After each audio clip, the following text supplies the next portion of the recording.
2025년 1월 서울 강남구의 한 고급 아파트. 68세의 박영수는 거실 창가에 앉아 겨울 햇살을 쬐고 있었다.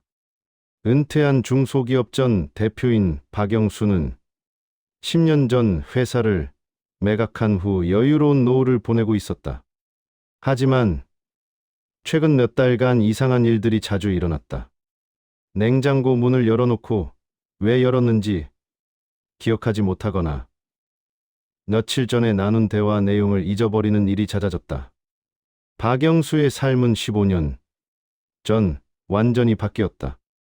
2010년 30년을 함께한 아내가 암으로 세상을 떠났다. 당시 25세였던 아들 박지우는 아버지의 슬픔을 지켜보며 가슴 아파했다. 박영수는 홀로 지낸 13년이 너무나 외로웠다. 친구들은 하나둘 건강이 나빠지거나 세상을 떠났고, 아들은 변호사 일로 바빠 자주 만나기 어려웠다. 2023년 3월, 박영수의 삶의 변화가 찾아왔다. 지역 복지관 자원봉사 모임에서 한미선을 만난 것이다. 당시 54세였던 한미선은 밝고 다정한 성격으로 박영수에게 다가왔다. 함께 노인정에서 급식 봉사를 하고 공원을 산책하며 이야기를 나누는 사이 박영수는 한미선에게 마음을 열었다. 한미선은 박영수의 외로움을 채워주는 사람처럼 보였다. 6개월 후 박영수는 한미선에게 청혼했다. 아들 박지우는 강하게 반대했다. 변호사로서 수많은 재산 분쟁 사건을 다뤄본 박지우는 항혼 재혼의 위험성을 누구보다 잘 알고 있었다. 하지만 아버지의 눈빛은 달랐다. 오랜만에 보는 행복한 표정이었다. 박지우는 결국 아버지의 결정을 존중하기로 했다. 2023년 3월, 작은 예식장에서 조촐한 결혼식이 열렸다. 박지우는 축하 인사를 건넸지만 마음 한구석에는 찝찝함이 남아 있었다. 결혼 후 1년 반, 박영수는 행복해 보였다. 한미선은 헌신적으로 박영수를 돌봤다. 아침 식사를 챙기고 함께 운동을 다니고 친구들과의 모임에도 동행했다. 박지우는 계모의 지나친 헌신이 오히려 부담스럽게 느껴졌지만 아버지가 좋아하시니 참았다. 2025년 1월, 박지우는 아버지로부터 이상한 전화를 받았다. 같은 질문을 30분 간격으로 3번이나 반복했던 것이다. 걱정이 된 박지우는 아버지를 설득해 병원 검진을 받게 했다. 신경과 전문의는 여러 검사를 진행한 후 심각한 표정으로 말했다. 초기 치매가 의심됩니다. 정밀 검사가 필요해 보입니다. 진료실을 나온 박영수는 멍한 표정이었다. 옆에서 함께 들어온 한미선이 박영수의 손을 꼭 잡았다. 걱정 마세요, 여보. 제가 평생 옆에서 돌봐드릴게요. 한미선의 목소리는 다정했지만 박지우는 왠지 모를 불안감을 느꼈다. 계모의 눈빛에서 진정한 걱정보다는 다른 무언가가 느껴졌기 때문이다. 병원을 나온 후 며칠이 지났다. 박지우는 설 명절을 맞아 아버지 댁을 방문했다. 아버지께 용돈을 드리려고 거실 서랍을 열었는데 우연히 통장 사본 한 장이 눈에 들어왔다. 호기심의 내용을 확인한 박지우는 깜짝 놀랐다. 최근 6개월간 거액이 빠져나간 기록이 빼곡했다. 2024년 9월부터 2025년 1월까지 여러 차례에 걸쳐 총 8억 원이 인출되어 있었다. 박지우는 조심스럽게 한미선에게 물었다. 어머니, 아버지 통장에서 큰 돈이 빠져나갔던데 혹시 아세요? 한미선은 당황하지 않고 자연스럽게 대답했다. 아, 그거요?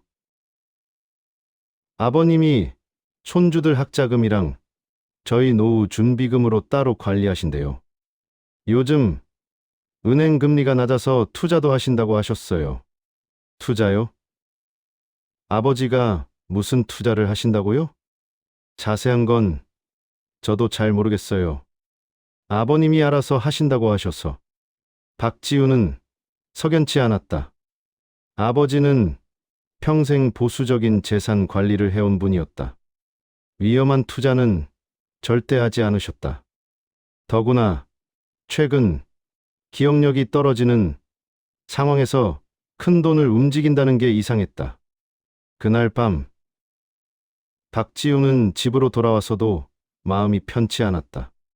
아버지 휴대폰에 설치된 은행 앱을 떠올렸다. 아버지는 몇 년 전부터 스마트폰 뱅킹을 사용하셨는데 혹시 그 기록을 확인할 수 있지 않을까? 박지우는 다음 날 다시 아버지 댁을 방문했다. 한미선이 장을 보러 나간 사이 박지우는 아버지 휴대폰을 확인했다. 은행 앱을 열려는 순간 비밀번호 입력 화면이 나타났다. 아버지의 생일을 입력했지만 틀렸다. 두 번째 시도도 실패했다. 박지우는 앱 설정 메뉴를 확인했다. 비밀번호 변경 이력을 보니 2024년 10월 15일에 변경되어 있었다. 박지우는 그날 날짜를 떠올렸다. 아버지가 지방 친구들과 여행을 가신 날이었다. 집에는 한미선만 남아 있었다. 박지우의 등골이 서늘해졌다. 한미선이 아버지 몰래 비밀번호를 바꾼 것일까? 아니면 아버지가 직접 바꾸신 것일까? 하지만 아버지는 최근 스마트폰 조작도 어려워하셨는데 비밀번호를 스스로 바꾸셨을 리 없었다. 박지우는 더 이상 우연이라고 생각할 수 없었다. 한미선에 대해 본격적으로 알아봐야 했다. 박지우는 더 이상 참을 수 없었다. 아버지 몰래 은행 거래 내역을 상세히 확인하기 시작했다. 최근 6개월간의 입출금 내역을 꼼꼼히 살펴보던 박지우의 손이 멈췄다. 한미선 명의 계좌로 5억 원. 정체를 알 수 없는 투자회사 명의로 3억 원이 송금되어 있었다. 총 8억 원이 아버지 통장에서 빠져나간 것이다. 박지우는 송금 날짜를 확인했다. 2024년 9월부터 2025년 1월까지 약 4개월 동안 여러 차례에 걸쳐 나뉘어 송금되었다. 한 번에 큰 금액을 빼내면 의심받을 수 있으니 분산해서 빼낸 것처럼 보였다. 박지우는 조심스럽게 아버지를 찾아갔다. 박영수는 거실 소파에 앉아 멍하니 창밖을 바라보고 있었다. 최근 몇 달 사이 아버지의 표정에서 활기가 사라진 것 같았다. 아버지, 여쭤볼 게 있어요. 최근에 한미선 씨 계좌로 큰 돈을 보내신 적 있으세요? 박영수는 고개를 가우뚱하며 대답했다. 그랬나? 잘 모르겠는데 미선이한테 물어봐. 투자회사에도 돈을 보내셨다던데요. 투자? 내가 무슨 투자를? 아, 이선이가 노후 준비한다고 했나? 잘 기억이 안 나네. 박지우는 가슴이 무너지는 것 같았다. 겨우 몇 달 전만 해도 정정하시던 아버지가 이렇게까지 기억력이 떨어질 수 있을까? 아니면 한미선이 아버지 몰래 무언가를 하고 있는 것일까? 다음날 박지우는 아버지의 오랜 친구인 이강민을 찾아갔다.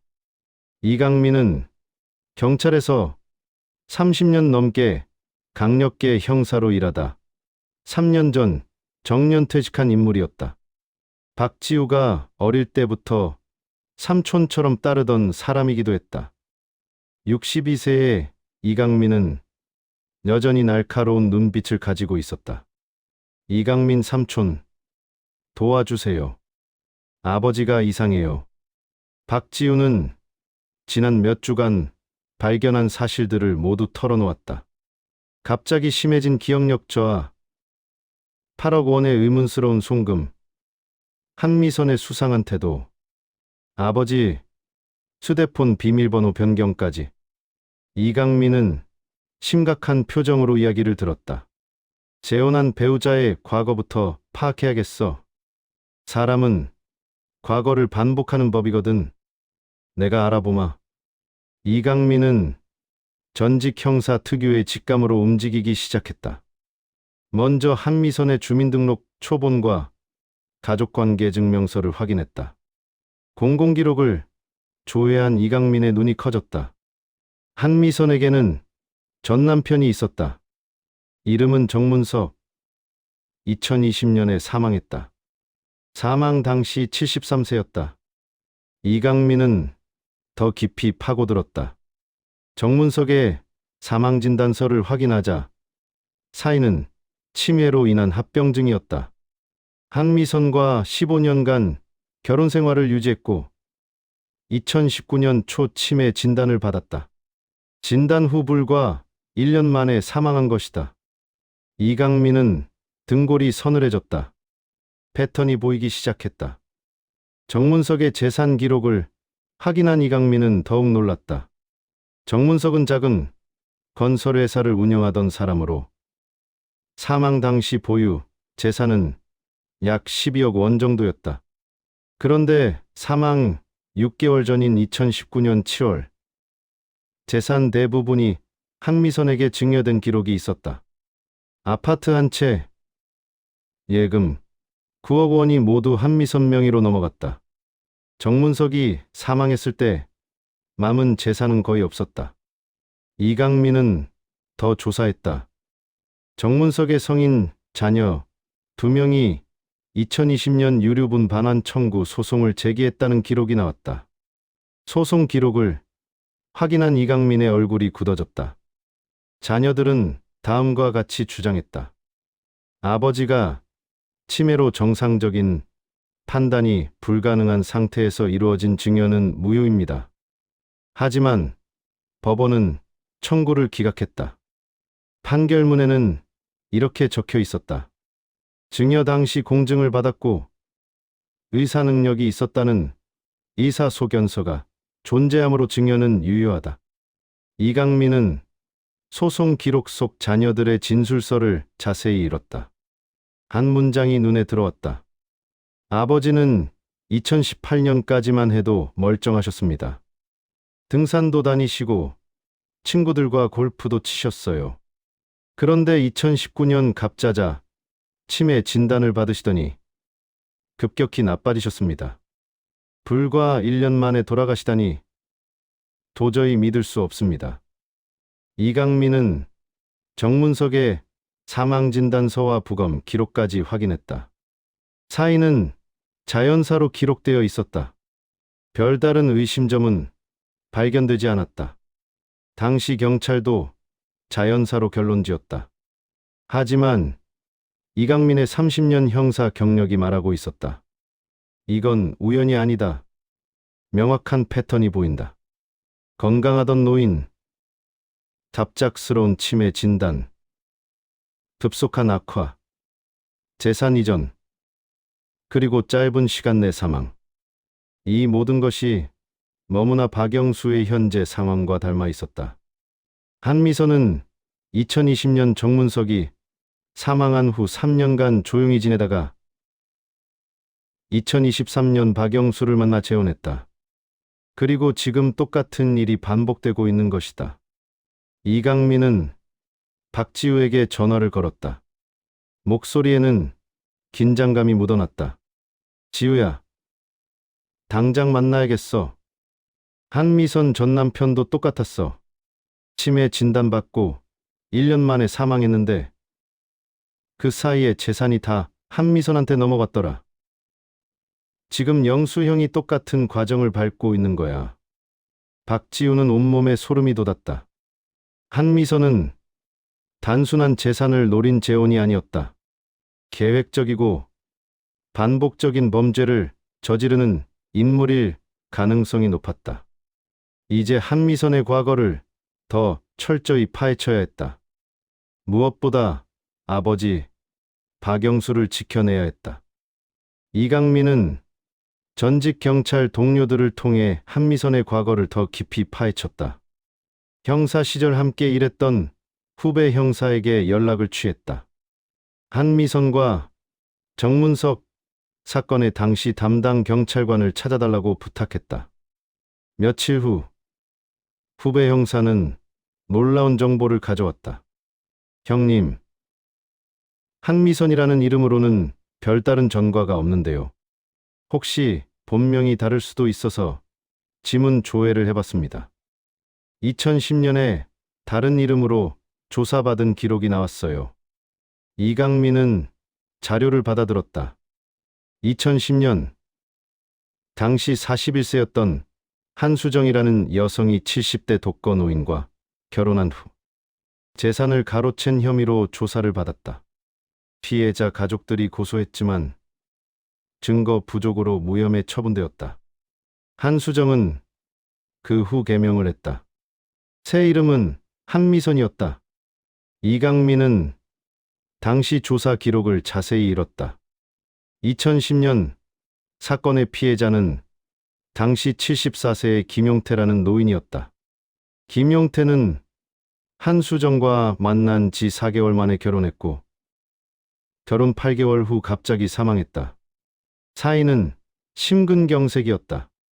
사망 2주 전 김용태는 자신의 아파트와 예금 6억 원을 한수정에게 증여했다.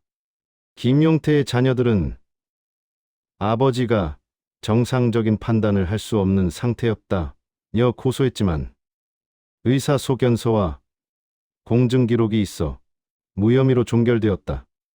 이강민은 패턴을 정리했다. 2010년 김용태 사건 이후 한수정은 조용히 지냈다. 하지만 2015년부터 다시 움직이기 시작한 것으로 보였다. 이강민은 2015년부터 2020년 사이 한미선 명의로 된 결혼 기록을 조회했다. 놀랍게도 정문석 외에 다른 재혼 기록은 없었다. 하지만 이강민의 직감은 뭔가 더 있다고 말하고 있었다. 혼자서는 이런 정교한 범죄를 반복할 수 없다. 배후에 누군가가 있을 것이다. 박지우와 이강민은 박영수 집에 고용된 요양보호사 최서연을 조심스럽게 접촉했다. 35세의 최서연은 6개월 전부터 박영수의 건강 관리를 돕고 있었다. 처음에는 경계하던 최서연이었지만 박지우가 변호사 신분증을 보여주며 아버지의 안전을 걱정한다고 말하자 조금씩 마음을 열었다. 사실 제가 이상하게 느낀 점들이 있어요. 최서연은 주변을 살피며 조심스럽게 말을 이었다. 한미선 씨가 가끔 박영수 어르신 약을 따로 챙기는데 병원에서 처방받은 약과 다른 것 같아요. 제가 약봉투를 확인하려 하면 황급히 숨기시더라고요. 박지우와 이강민은 시선을 교환했다. 최서연의 증언은 계속되었다. 그리고 어르신 상태가 최근 들어 급격히 나빠지셨어요. 2024년 9월까지만 해도 산책도 잘 다니시고 대화도 정상이셨거든요. 그런데 10월부터 갑자기 기억력이 떨어지고 멍하신 시간이 많아졌어요. 단 2개월 만에요. 이강민이 물었다. 혹시 한미선 씨가 다른 사람과 만나거나 통화하는 걸 본 적 있나요? 최서연은 고개를 끄덕였다. 네. 한 달에 2~3번 정도 남자 목소리로 전화가 와요. 한미선 씨는 그때마다 다른 방으로 들어가서 통화하신데 한 번은 제가 우연히 들었어요. 뭐라고 하던가요? 이번엔 실수하면 안 돼. 6개월 안에 마무리해야 해. 이렇게 말씀하시더라고요. 그리고 남자가 뭐라고 하니까 알았어. 그쪽도 다음 준비 시작해. 이렇게 대답하셨어요. 박지우는 온몸에 소름이 돋았다.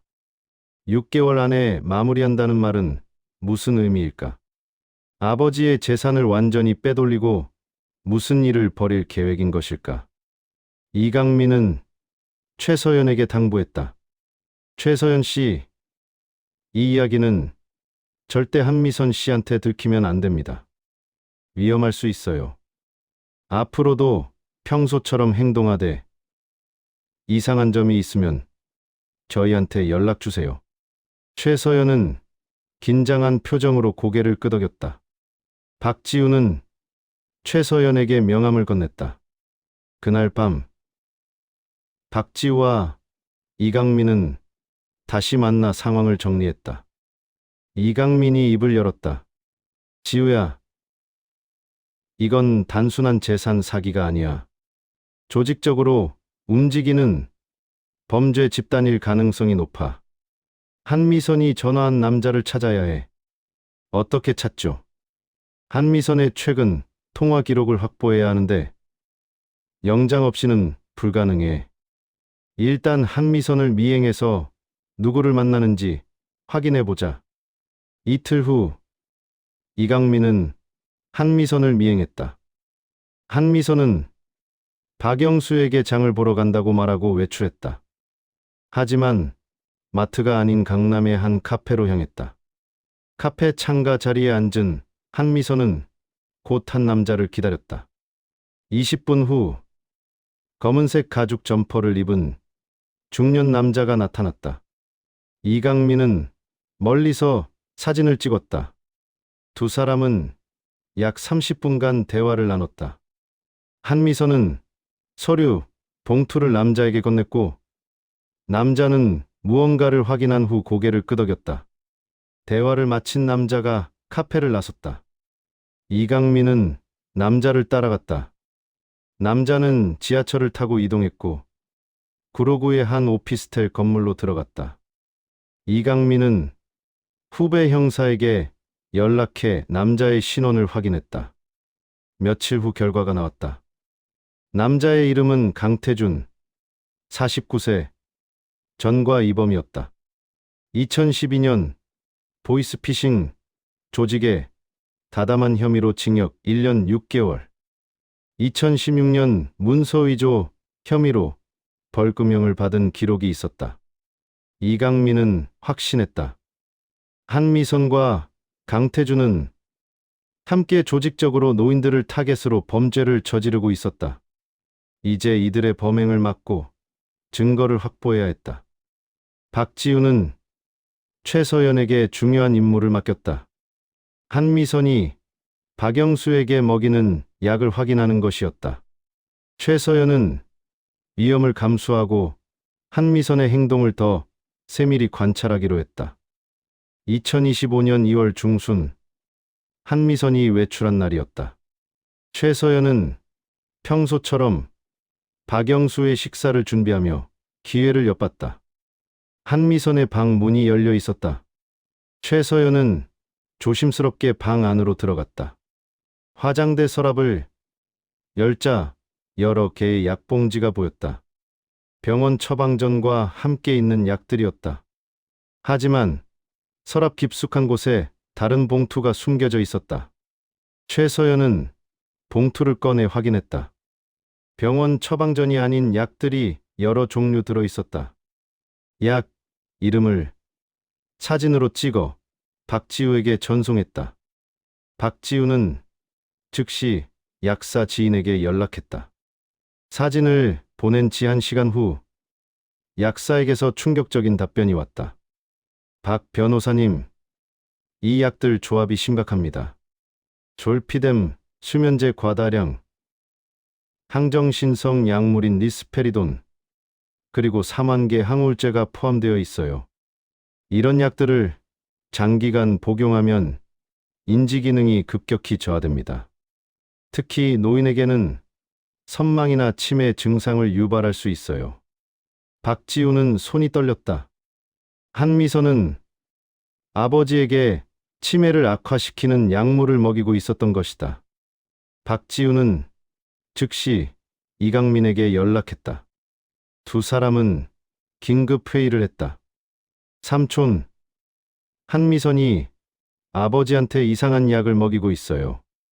약사가 확인한 결과 인지 기능을 떨어뜨리는 약물 조합이래요.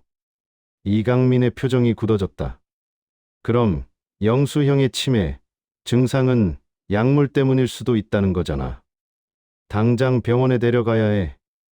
며칠 후 최서연은 또 다른 충격적인 사실을 발견했다. 한미선의 책상에 요양원 입소 안내 책자와 서류가 놓여 있었다. 서류에는 박영수의 이름이 적혀 있었고 한미선의 필적으로 메모가 있었다. 3월 입소 예정이라는 내용이었다. 최서연은 즉시 박지우에게 연락했다. 박 변호사님, 큰일 났어요. 한미선 씨가 박영수 어르신을 3월에 요양원에 보낼 계획인 것 같아요. 서류를 준비하고 있더라고요. 박지우는 더 이상 기다릴 수 없었다.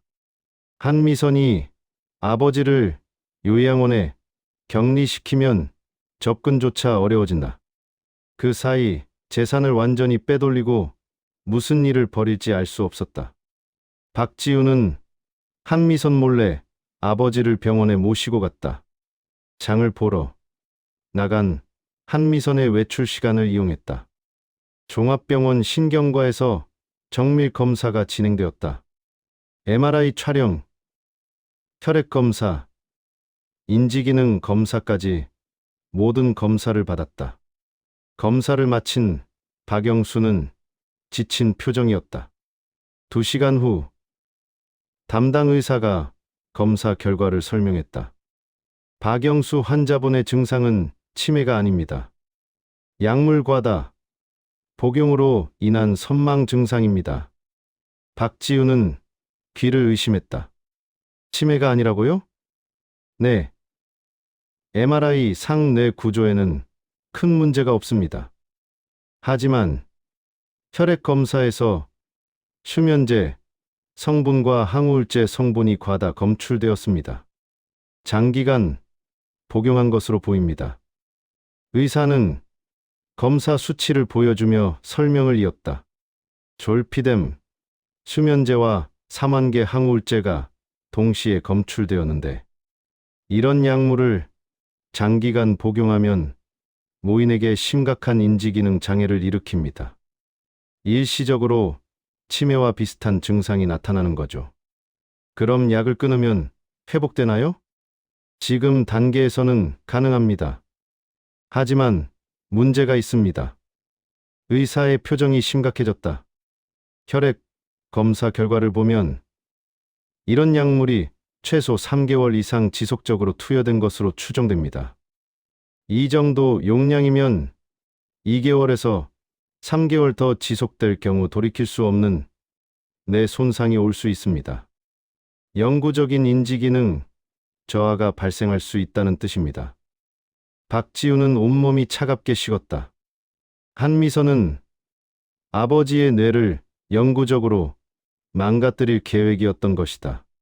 치매 환자로 만들어 법적 능력을 상실하게 한 후 재산을 완전히 장악하려던 것이다. 의사가 말을 이었다. 지금부터 약물 해독 치료를 시작해야 합니다. 입원이 필요합니다. 최소 일주일은 병원에서 집중 관리를 받아야 해요. 박지우는 고개를 끄덕였다. 하지만 문제가 있었다. 한미선이 알게 되면 방해할 것이 뻔했다. 박지우는 이강민에게 전화를 걸었다. 삼촌, 아버지를 병원에 입원시켜야 해요. 하지만 한미선이 알면 안 돼요. 어떻게 하죠? 일단 영수 형을 내 집으로 모시고 와. 한미선한테는 내가 처리할게. 이강민은 박영수 집으로 갔다. 장을 보고 돌아온 한미선에게 말했다. 미선 씨, 영수가 옛날 친구들이랑 2박 3일 여행 가기로 했어요. 제가 모시고 갈게요. 한미선은 잠시 당황한 표정을 지었지만 이내 웃으며 대답했다. 아, 그러세요? 좋은 시간 보내세요. 하지만 한미선의 눈빛은 차갑게 가라앉아 있었다. 박영수가 이강민의 차에 탄 후 한미선은 즉시 휴대폰을 꺼내 누군가에게 전화를 걸었다. 박영수는 이강민의 집에서 안전하게 보호받으며 약물 해독을 시작했다. 이제 한미선과 강태준을 잡을 결정적 증거를 확보해야 했다. 박영수는 이강민의 집에서 안전하게 보호받으며 약물 해독 치료를 받았다. 며칠간의 치유 후 박영수의 정신은 점점 맑아졌다. 이제 박지우와 이강민은 한미선을 법적으로 처벌할 증거를 확보해야 했다. 박지우는 경찰서를 찾아가 정식으로 수사를 의뢰했다. 담당 형사에게 지금까지 수집한 자료들을 제출했다. 한미선의 전 남편 사건 기록, 의심스러운 거액 송금 내역, 약물 과다, 복용 검사 결과까지. 하지만 형사의 반응은 신중했다. 박 변호사님, 정황상 의심스러운 건 맞습니다. 하지만 직접적인 증거가 부족합니다. 한미선 씨가 직접 이 약을 먹였다는 물증이 없고 송금도 피해자 본인 계좌에서 이루어진 거라 강제성을 입증하기 어렵습니다. 그럼 어떻게 해야 하나요? 결정적 증거가 필요합니다. 범행을 인정하는 녹취록이나 공범과의 대화 내용, 아니면 위조 문서 같은 물적 증거가 있어야 합니다. 박지우는 답답했지만 이해했다. 법적 처벌을 위해서는 확실한 증거가 필요했다. 이강민은 다시 움직이기 시작했다. 후배 형사와 협력하여 한미선과 강태준의 동선을 추적했다. 며칠간의 미행 끝에 두 사람의 만남 패턴을 파악했다. 한미선과 강태준은 매주 목요일 오후 2시 강남의 같은 카페에서 만났다. 이강민은 카페 근처에 잠복하며 두 사람을 관찰했다. 한미선은 서류 봉투를 건넸고 강태준은 노트북으로 무언가를 확인했다. 돈과 서류를 주고받는 것처럼 보였다. 이강민은 강태준의 신상을 더 파헤쳤다. 49세의 강태준은 한미선보다 7살 어렸다. 2012년 보이스피싱 조직에서 문서 위조 담당으로 활동했던 전력이 있었다. 당시 조직에서 강태준의 역할은 위조 공증 서류를 만드는 것이었다. 징역을 마치고 출소한 후 2015년경부터 한미선과 함께 움직인 것으로 추정되었다. 박지우는 변호사로서 법적 허점을 찾기 시작했다. 아버지 명의로 된 증여 계약서와 공증 문서들을 면밀히 검토했다.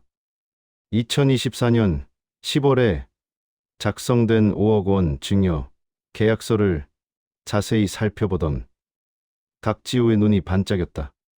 공증인의 도장 위치가 미묘하게 틀려 있었다. 정식 공증 문서라면 도장이 찍히는 위치가 정해져 있는데 이 서류는 그 규격에 맞지 않았다. 박지우는 공증사무소에 직접 확인했다. 공증인은 놀라운 대답을 했다. 이 문서는 저희 사무소에서 공증한 게 아닙니다. 도장은 저희 것이 맞는데 서류 양식이 다릅니다. 누군가 위조한 것 같습니다. 박지우는 필적 감정도 의뢰했다. 증여 계약서에 적힌 박영수의 서명을 분석한 결과 본인의 서명이 아닌 것으로 판명되었다. 필적 감정 전문가는 명확하게 결론 내렸다. 이 서명은 박영수 씨의 평소 필체와 피압, 획순이 완전히 다릅니다. 제3자가 흉내낸 것으로 보입니다. 이제 위조 문서라는 물적 증거를 확보했다. 하지만 결정적 증거가 하나 더 필요했다. 한미선과 강태준이 직접 범행을 인정하는 증거 말이다. 박지우는 최서연에게 다시 부탁했다. 최서연 씨, 위험하지만 한 가지만 더 도와주세요. 한미선 씨가 전화 통화할 때 녹음할 수 있나요? 최서연은 두려웠지만 박영수를 지키기 위해 동의했다. 며칠 후 기회가 왔다. 한미선이 또 전화를 받았다. 최서연은 복도에서 청소를 하는 척하며 휴대폰 녹음 기능을 켰다. 한미선의 목소리가 들렸다. 박영수, 재산 정리 거의 끝났어. 통장에 남은 돈만 정리하면 돼. 3월 초에 요양원 보내고 나면 완전히 끝이야. 전화 반대편에서 남자 목소리가 들렸다. 좋아. 이번 건 깔끔하게 마무리하자. 다음 타겟은 이미 물색해뒀어. 분당 쪽에 괜찮은 사람 있더라. 얼마나 있어? 대충 15억 정도. 자식들이랑 사이 안 좋아서 외롭게 산대. 완벽하네. 이번 건 끝나면 바로 시작하자. 최서연은 손이 떨렸지만 녹음을 계속했다. 통화가 끝난 후 즉시 박지우에게 녹음 파일을 전송했다. 박지우는 녹음 파일을 들으며 분노가 치밀었다. 한미선과 강태준은 이미 다음 피해자를 물색하고 있었다. 아버지가 마지막 피해자가 아니었던 것이다. 이강민은 후배 형사를 통해 한미선과 강태준의 과거 범행을 더 조사했다. 충격적인 사실이 드러났다. 두 사람은 지난 10년간 최소 5명의 노인을 대상으로 범죄를 저질렀다. 2015년 첫 피해자를 시작으로 2017년, 2018년, 2020년 정문석, 그리고 2023년 박영수까지. 총 피해액은 30억 원이 넘었다. 더 충격적인 사실은 피해자 중 2명이 이미 사망했다는 것이었다. 한미선의 전 남편 정문석과 2018년 피해자인 67세 이모 씨였다.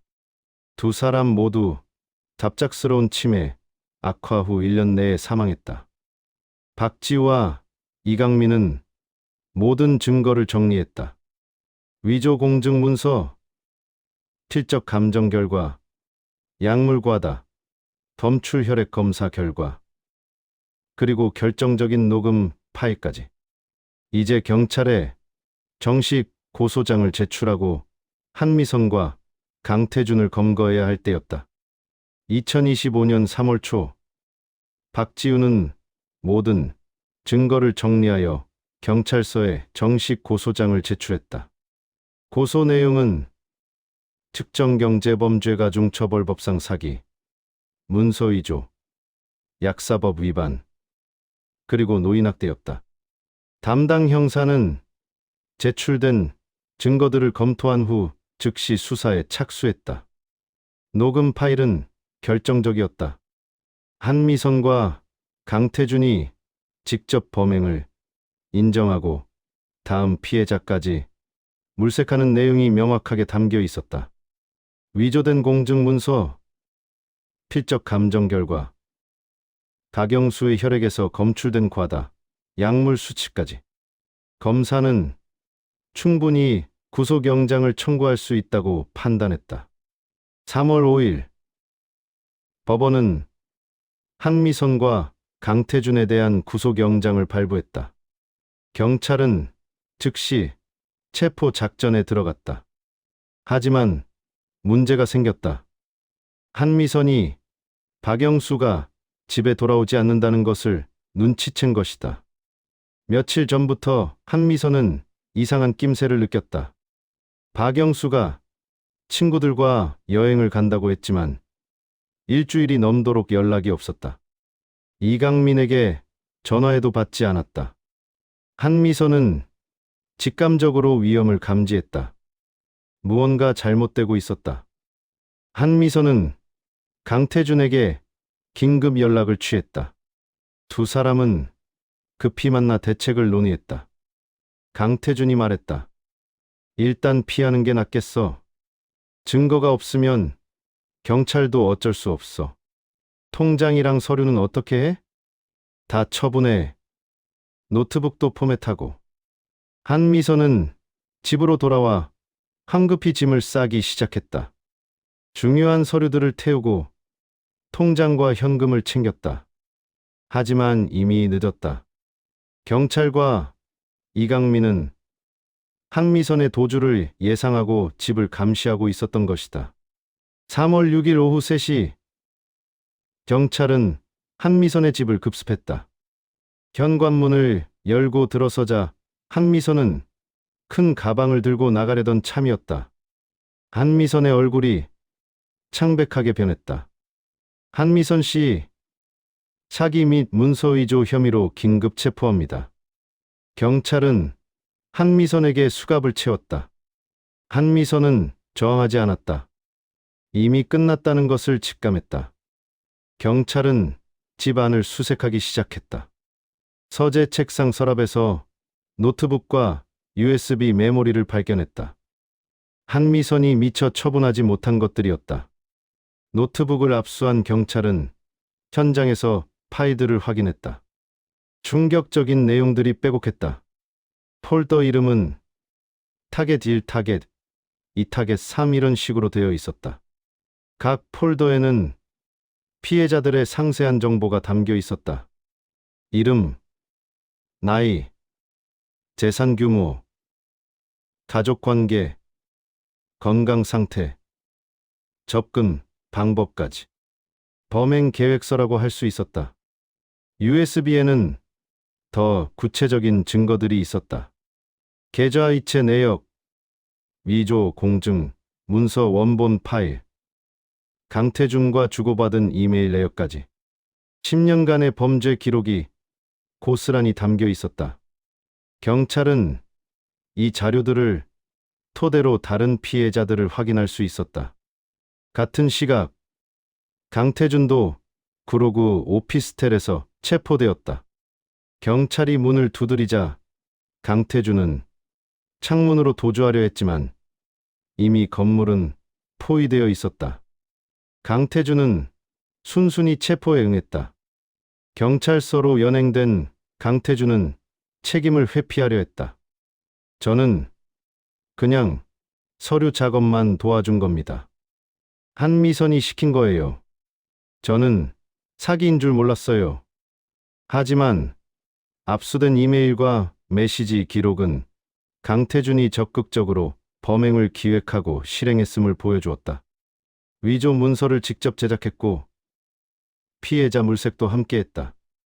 공범이 아니라 공동정범이었다. 한편 이강민의 집에서 약물 해독 치료를 받던 박영수는 점점 건강을 회복했다.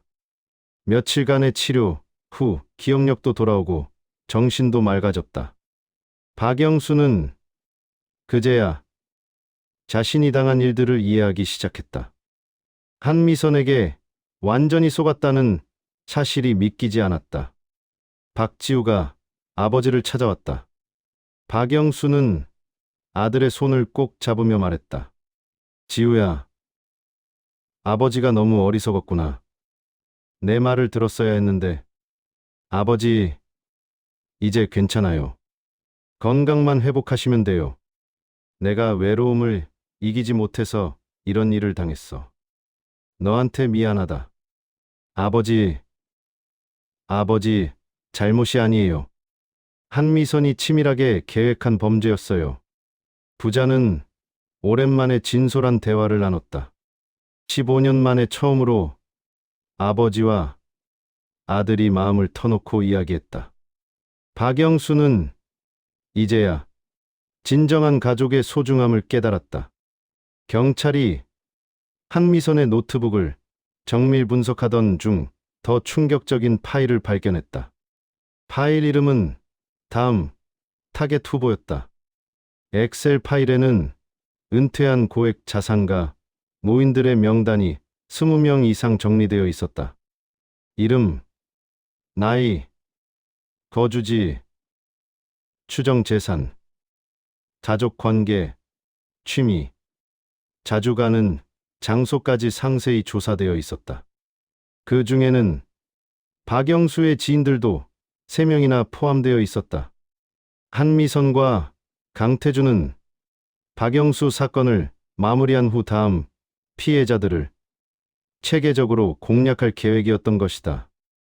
이제 이들을 법정에 세워 정의를 실현해야 했다. 2025년 3월 중순 서울중앙지방법원에서 첫 공판이 열렸다. 한미선과 강태준은 특정경제범죄가 중처벌법상 사기, 문서위조, 약사법 위반, 모의낙대 등 여러 혐의로 기소되었다. 재판부는 사건의 중대성을 인정하여 구속 상태에서 재판을 진행하기로 했다. 법정에 들어선 한미선은 검은색 정장을 입고 있었다. 56세의 한미선은 여전히 침착한 표정이었다. 옆에 앉은 49세의 강태준은 불안한 눈빛으로 주변을 둘러봤다. 방청석에는 박영수와 박지우, 이강민, 그리고 한미선의 다른 피해자 유족들이 앉아 있었다. 재판장이 공소사실을 낭독했다. 피고인 한미선은 2015년부터 2025년까지 10년간 5명의 노인을 대상으로 총 30억 원 이상을 편취했다. 피해자들에게 접근하여 재혼한 후 약물을 이용해 인지기능을 저하시키고 이조 문서로 재산을 가로챘다. 피고인 강태준은 공동정범으로서 문서 위조와 범행 계획을 담당했다. 검사는 증거를 하나씩 제시했다. 한미선의 노트북에서 발견된 범행 계획서, 이조된 공증문서, 박영수의 혈액에서 검출된 약물 수치, 그리고 결정적인 녹음 파일까지. 법정의 녹음 파일이 재생되었다. 박영수, 재산 정리 거의 끝났어. 3월 초에 요양원 보내고 나면 완전히 끝이야. 좋아. 다음 타겟은 이미 물색해뒀어. 분당 쪽에 괜찮은 사람 있더라. 방청석에서 한숨 소리가 들렸다. 한미선의 변호인이 일어나 반론했다. 재판장님, 피고인은 피해자와 진심으로 사랑하는 관계였습니다. 재산 때문이 아니었습니다. 하지만 검사는 냉정하게 반박했다. 검사는 지난 10년간 한미선의 결혼 패턴을 분석한 자료를 제시했다. 2015년 첫 피해자, 2017년 두 번째 피해자, 2018년 세 번째 피해자, 2020년 전 남편 정문석, 그리고 2023년 박영수까지. 모든 사건에서 동일한 패턴이 반복되었다. 만남 후 6개월 내 재혼, 1년 내 재산 이전, 그리고 피해자의 급격한 건강 악화. 검사가 말했다. 피고인은 외로운 노인들의 심리를 악용하여 계획적으로 범죄를 저질렀습니다. 사랑이 아니라 철저한 계산이었습니다. 다음으로 피해자와 유족들의 증언이 이어졌다. 먼저 박지우가 증인석에 섰다. 40세의 박지우는 침착하게 증언했다. 한미선은 아버지의 외로움을 이용했습니다. 재혼 후 6개월 만에 아버지는 급격히 건강이 나빠지셨고 8억 원이 사라졌습니다. 한미선이 아버지께 약물을 먹이지 않았다면 아버지는 영구적인 뇌 손상을 입었을 것입니다. 다음은 정문석의 딸이 증언했다. 50대의 여성은 눈물을 흘리며 말했다. 저희 아버지도 똑같았습니다. 한미선과 재혼하신 후 1년 만에 돌아가셨어요. 그때는 자연사라고 했지만 지금 생각하면 의심스러운 점이 너무 많았습니다. 아버지 재산 12억 원이 모두 한미선에게 넘어갔어요. 2018년 피해자 이모 씨의 아들도 증언했다. 아버지는 67세에 한미선을 만나 재혼하셨습니다. 1년 후 치매로 돌아가셨는데 사망 직전 재산 7억 원이 모두 한미선 명의로 넘어갔습니다. 당시에는 어떻게 할 수 없었지만 지금 이렇게라도 진실이 밝혀져 다행입니다. 가장 결정적인 증언은 최서연이었다. 35세의 최서연은 떨리는 목소리로 증언했다. 저는 6개월간 박영수 어르신을 돌보며 한미선 씨의 행동을 목격했습니다. 한미선 씨는 박영수 어르신이 혼란스러워하실 때마다 이제 아무것도 모르시네, 이렇게 말하며 웃었습니다. 진심 어린 배우자의 표정이 아니었습니다. 그리고 병원 처방과 다른 약을 따로 먹이는 것을 여러 번 봤습니다. 최서연의 증언이 끝나자 재판장은 피고인에게 최후 진술 기회를 주었다. 강태준이 먼저 일어났다. 죄송합니다. 제가 잘못했습니다. 한미선의 지시를 따랐지만 그게 이렇게 큰 범죄인 줄 몰랐습니다. 피해자분들께 진심으로 사죄드립니다. 강태준의 목소리는 떨렸다. 하지만 한미선은 달랐다. 한미선이 천천히 일어섰다. 56세의 한미선은 차갑게 가라앉은 목소리로 말했다. 저는 불행한 어린 시절을 보냈습니다. 부모에게 버림받고 시설에서 자랐습니다. 아무도 저를 사랑해주지 않았죠. 나이 든 남자들은 저를 이용했습니다. 젊고 예쁘다는 이유로요. 저도 그들을 이용한 것뿐입니다. 돈 많은 노인들이 외롭다고요? 그건 그들이 선택한 삶입니다. 저는 제 방식으로 살아남았을 뿐입니다. 방청석에서 분노의 목소리가 터져나왔다. 재판장이 정숙을 명령했다. 한미선의 목소리는 계속되었다. 후회하냐고요? 아니요. 저는 제 선택을 후회하지 않습니다. 다만 이번에 잡힌 게 아쉬울 뿐이죠. 뉘우침이라고는 찾아볼 수 없는 냉혹한 고백이었다. 재판장은 심각한 표정으로 다음 공판 일정을 잡았다. 선고 공판은 2주 후로 정해졌다. 법정을 나서는 박영수는 착잡한 표정이었다. 한미선에게 완전히 속았다는 사실이 여전히 믿기지 않았다. 이제 최종 선고를 기다리며 새로운 삶을 준비해야 했다. 2025년 4월 초 선고 공판이 열렸다. 법정은 방청객들로 가득 찼다. 박영수와 박지우, 이강민, 최서연, 그리고 다른 피해자 유족들이 자리를 지켰다. 재판장이 입장하자 법정이 숙연해졌다. 재판장은 판결문을 낭독하기 시작했다. 먼저 범죄의 죄질과 피해, 규모를 짚었다. 10년간 5명의 노인을 대상으로 저지른 조직적 범죄, 총 30억 원이 넘는 피해자 중 2명은 이미 사망했다는 점, 그리고 전혀 뉘우치지 않는 태도까지. 재판부는 엄중한 처벌이 필요하다고 판단했다. 피고인 한미선에게 징역 12년을 선고한다.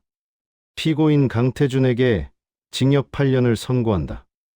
방청석에서 안도의 한숨이 나왔다. 재판장은 계속해서 판결문을 읽었다. 피고인들은 편취한 재산을 피해자들에게 전액 반환하고 이 자료로 피해자당 5천만 원씩 배상할 것을 명한다. 박영수의 재산 8억 원은 모두 환수되어 돌아왔다. 다른 피해자 유족들도 일부 배상을 받게 되었다. 한미선과 강태준이 숨겨둔 재산과 부동산을 압류하여 피해 회복에 사용하기로 했다. 판결이 끝나고 법정을 나서는 한미선과 강태준은 교도관에게 인계되었다. 한미선은 끝까지 무표정한 얼굴이었다. 강태준은 고개를 숙인 채 끌려갔다. 법정 밖에서 박지우는 기자들의 질문에 답했다.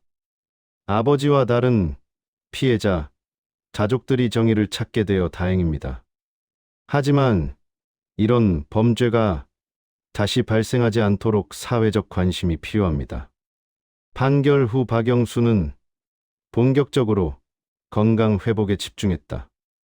약물 해독 치료를 마친 박영수는 정기적으로 병원 검진을 받았다.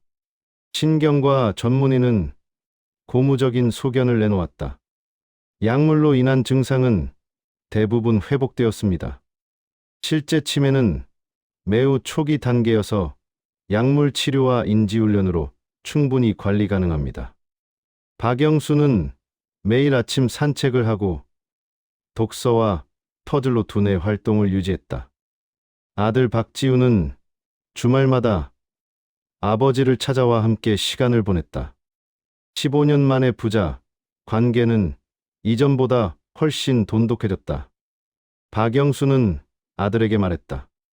지우야, 이번 일로 깨달았어. 진짜 가족이 누군지 말이야. 박지우는 아버지의 손을 꼭 잡았다. 두 사람은 더 이상 말이 필요 없었다.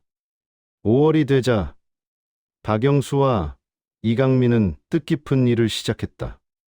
다른 피해자, 유족들과 함께 황혼범죄 예방 캠페인을 만든 것이다. 지역 복지관과 협력하여 노인들을 대상으로 교육 프로그램을 진행했다. 결혼 사기, 재산 범죄, 보이스피싱 예방법을 알리고 피해 사례를 공유하며 경각심을 높였다. 첫 강연회가 열린 날 100명이 넘는 노인들이 참석했다.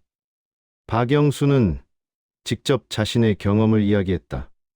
저는 외로움 때문에 잘못된 선택을 했습니다. 하지만 여러분은 저처럼 당하지 마세요. 황혼 재혼이 나쁜 건 아닙니다.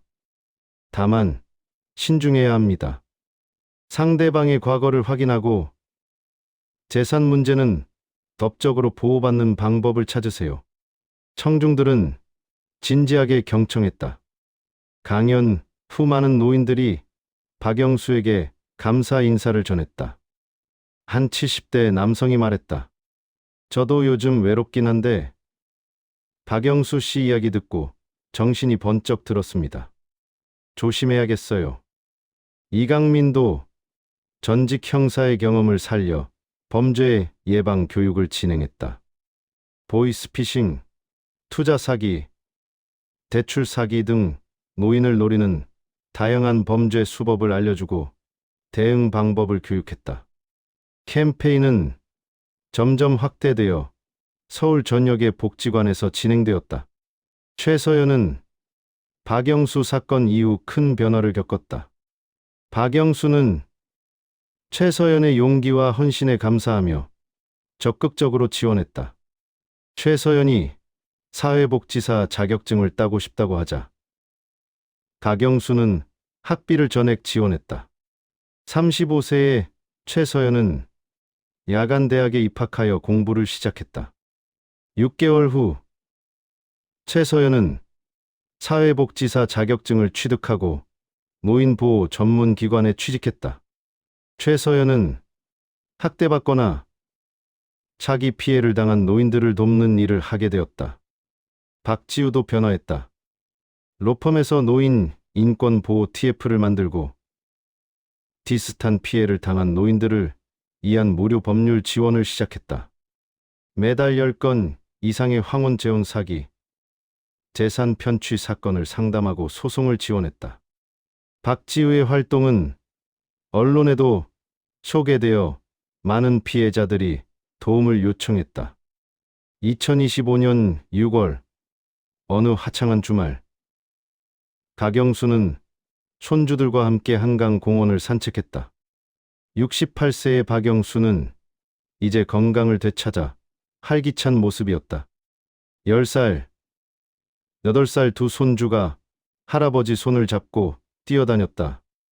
박지우와 아내도 함께 산책을 즐겼다. 벤치에 앉아 쉬는 동안 박영수는 손주들에게 말했다. 할아버지가 실수도 했지만 다시 시작할 수 있어서 감사해. 그리고 진짜 가족이 누군지 알게 됐단다. 박지우가 옆에서 말했다. 아버지, 앞으로는 제가 더 자주 찾아뵐게요. 손주들도 자주 데려올게요. 그래, 가족이 함께하는 게 제일 중요하지. 박영수는 하늘을 올려다보았다. 파란 하늘에 구름이 천천히 흘러갔다.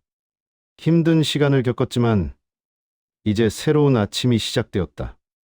진정한 가족의 소중함을 깨달았고 다튼 피해를 당하는 노인들을 막기 위해 할 수 있는 일을 하고 있었다.